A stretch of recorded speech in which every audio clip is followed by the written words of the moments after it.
Hey guys, how's it going? Today we're going to be going over Bitcoin, as the title states, the future projections of Bitcoin, where I think it's going to be heading. How I'm looking at the local time frame to determine that at the moment, because we are in a very, very, very critical area. So I'm going to be going over everything that I'm looking at to see if there's any invalidations, if there's anything different to my initial opinions on Bitcoin, and how we're going to identify that. So the first thing we're going to be going over is pretty simply this 1 week imbalance that we've been looking at. We've pretty much filled the equilibrium of it right here. And we've now seen a slight rejection, nothing too crazy. We haven't even had a market structure shift yet, which is also pretty crazy. So if we go over the local time frame and we look at this, you will literally see that we haven't even taken out any of these lows yet, which, where Bitcoin is pretty much just hammering on at the moment. So 34K is going to be a pretty nasty liquidity level because I'd imagine a lot of people are long in this area. But at the same time, keep in mind that we have not had a market structure shift yet, like whatsoever. It's still holding on pretty strong, surprisingly. So, with that being said, and I'm going to quickly just highlight, I believe it was 840 like this, and then this was the equilibrium. So 1 week EQ, let's just call it 1 week EQ, orange, because I want to leave the reds for the liquidity. So we've got this projection, and now we are just seeing it's a weekend, so keep in mind that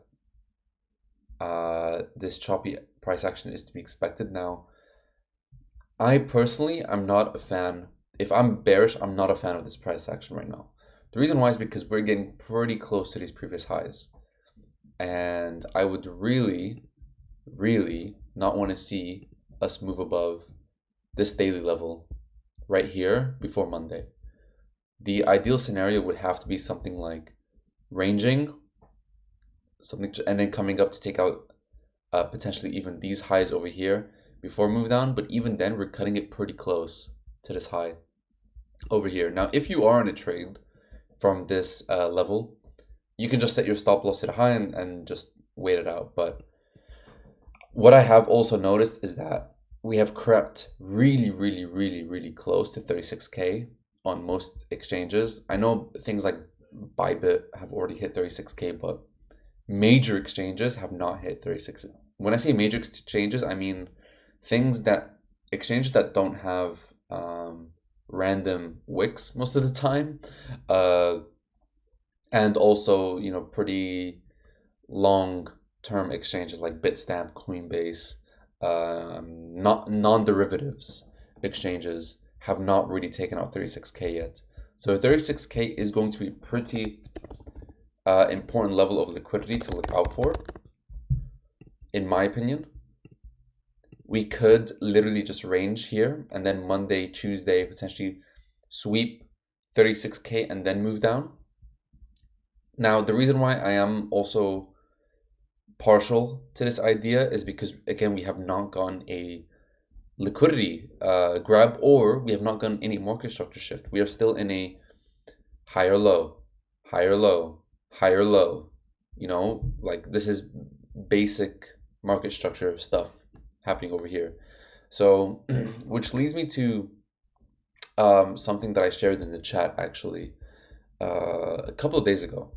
And basically, what I was looking for was I had highlighted this, and I'm saying this because I want to give you guys some, inside, well, not inside information, but just some extra information on how I think about these things and what I think about when I'm going about trades. So I highlighted this resistance in the chat for you guys, and I had drawn something that looked like this. Where is it? Where I think we were over here and we are still creating this, and I said I want to see liquidity grab and then move up and then back down. Now, why was this so crucial? Because this would confirm a market structure change.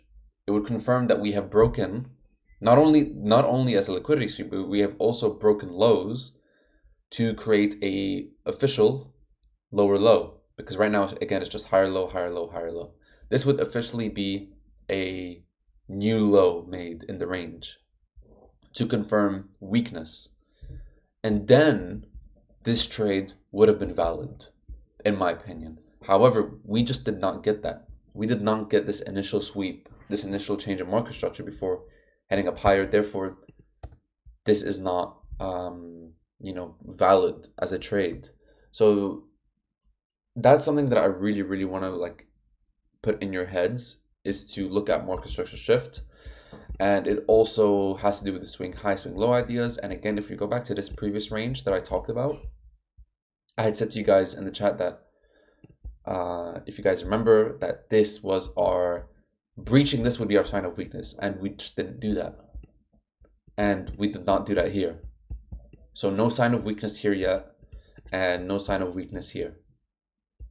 So that's something I want you guys to keep in mind. Now, I do still believe we are in a really pivotal resistance zone. So we could get like really choppy moves, like liquidity sweep after liquidity sweep before a potential move down. But if you want to wait for something like a new low and then look for shorts, that is also very valid, because that would be, the safer option. And I guess if we were to get like such a massive drop right now, we have like, this breaker over here potentially. So if we do drop down, let's say you guys are in no trades. This is of course if you guys are in no trades. Like if we get like some pretty substantial drop, like let's say we go down to take out 33k liquidity, and we come up to retest these range lows, but end up coming up to this breaker, then that could be a potential short position to look for. And again, it's based on the idea of going down and breaking market structure before coming up and hitting this potential resistance zone, which has decent volume on here. So that is what I'm looking for at the moment. I would say, again, if you're not in any position, wait for 36k liquidity to be breached on Monday, Tuesday, or you can wait for some sort of retest after market structure gets shifted, and then look for a short trade after that. So that is all I'm really, really looking at the moment on Bitcoin locally. Now, of course, I've been also hopping on voice channel, twice, 3 times a week, moving forward, because in my opinion, like there's no if I see that there's no real need for a video, then I will happily just join it for something more casual on the voice channel, which if you guys are members, or if you're looking to be a member, then that is something that we're doing somewhat often. I've done it Monday, Wednesday, and so far the members have been liking it from what I've read. So yeah, anyways, moving on. I have to say that's all I'm really looking for. 36k liquidity or a shift in market structure at the moment, if you guys haven't entered right at the resistance level. Now, I do also want to take a look at Ethereum, because with Ethereum, I highlighted some different things in the previous voice channels. Now I'm going to delete all these Elliott Wave counts. They're not invalid, but I just want to clear up the chart a little bit. And if you guys look here, if I go out of log for a second, we have this trend line over here. And I've been looking at this trend line, and I've been saying to myself, like, wow, would I really want to short right here at this trend line? And my typical answer would be no. I really, really wouldn't want to. So what I would have liked, and what I mentioned, and what is happening right now, is getting a slight move up above the trend line to act like we're getting some sort of a breakout. And I've highlighted this as liquidity to $1,900. Nice whole number, psychological number. And if we also take a look at the monthly, let's see what else we have. We also have a monthly level up here. Let's highlight that monthly level. Let's change this to a different color. Let's just highlight this as, let's just use orange. Why not? So we have our liquidity. We have a monthly. We also have a weekly coming in over here. And generally speaking, I just see this as like, if we break above and potentially maybe range, hit this level, and then come down, I think that would give us give the general market a nice opportunity to like enter here longs and trap just a lot of people in this liquidity sweep. So that is the key thing for Ethereum, and that is why I pretty much mentioned to the members like I'm more inclined to be bearish on Bitcoin than Ethereum right now. The reason why is because generally, if I look at a lot of alts, they don't look like they've reached their point of resistance. I mean, some have this past couple of days, definitely some have. Like Sol, for example, went up to $43, and it has like a level that I've been looking at for a really really long time. If we look at it like this, so for Sol, for example, I was looking at essentially this liquidity sweep, and then coming up to this resistance, and that is exactly what we had over here. So liquidity sweep, and now Sol has pretty much retested this previous. People are going to look at this as a support resistance. Now resistance turned into support, and as you can imagine, I would assume a lot of people are going to be longing this area here, thinking that we're going to get some kind of flip to the upside. So things like Sol definitely have reached their resistance areas, in my opinion. Obviously, I would like this red order block zone to be maintained, for that to be confirmed, I suppose. But yeah, that's just an example. And also we had Ape, which I have shared as well with the members. Ape has been doing pretty good. Lately, we've pretty much gotten close to like a 50% move up. And I don't remember, I think I mentioned in a public video, but I pretty much said that like, we're waiting for $1 liquidity. And I'm just going to highlight this, literally just $1. And then literally like we just swept $1 on Binance, and then like we just rocketed up almost 50% since then.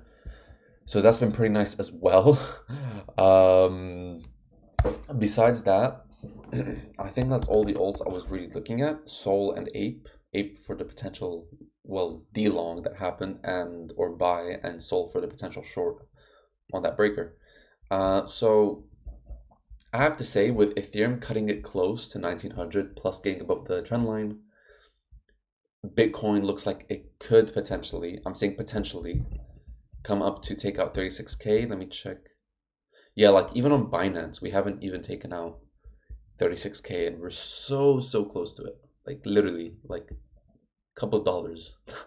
So close to 36K. So we could get that move up on Ethereum to that daily, weekly level and liquidity zone above the trend line, and we could get that move up on Bitcoin to take out 36K before a potential move down, and then see from there. Alternatively, like I mentioned, wait for some sort of break of market structure, because again, we have not had that, before looking for another short re-entry zone based off an order block or a breaker or whatever it is.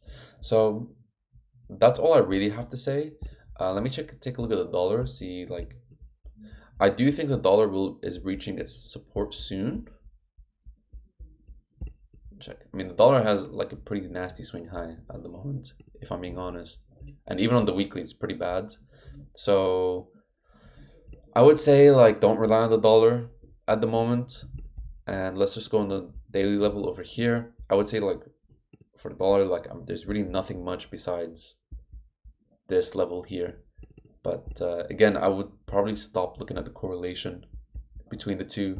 But this is just for the people that are curious. That's all it is. Like, I stopped looking at correlation between dollar and Bitcoin, especially after what happened here. And I think I mentioned this on last week's stream or the week before. So the opinion is still the same. But back to the important stuff. I have to say, like, that's all I'm really looking for at the moment. Like I'm gonna keep it pretty simple. Look for a take on this high, 36K, and then see from there if we get like a swing failure pattern. If we breach it and then get a rejection down and a close below, you can set that as your potential stop loss and then enter a trade. But if we just keep rocketing up and you don't see a rejection below this low, then just sit on your hands for a bit and see what happens, because it would not strike any confidence, in my opinion. So Yeah, I don't think there's a point in me going over my high time frame plans again. I think I just want to clarify that if we just see like another rocket up, then I would literally not be touching this until 50 at that point into this zone here and taking out these highs. So that's it, really. I'm just gonna mark this out. Better be prepared than surprised. So besides taking out these highs over here, then this is probably the only other place that I would look at. I would not really look for a short around these zones, to be honest. I would just wait it out and see what happens. And if I do believe there is a short, it would have to be waiting for a weakness rather than entering at a specific level and trying to get to the dollar money shots or whatever it is. So that's pretty much my opinion on Bitcoin and locally and on the high time frame. Again, if you guys want to see my super high time frame stuff, I believe like I've pretty much covered that on the last 2 or 3 public videos on Bitcoin, and also in the Discord. I've shared it a million times, and on my Twitter as well, if you guys want to check it out there. So yeah, so without wasting too much time, that's all I really have to cover for today, and I hope you guys enjoyed it and found it useful. So yeah, take care and bye bye.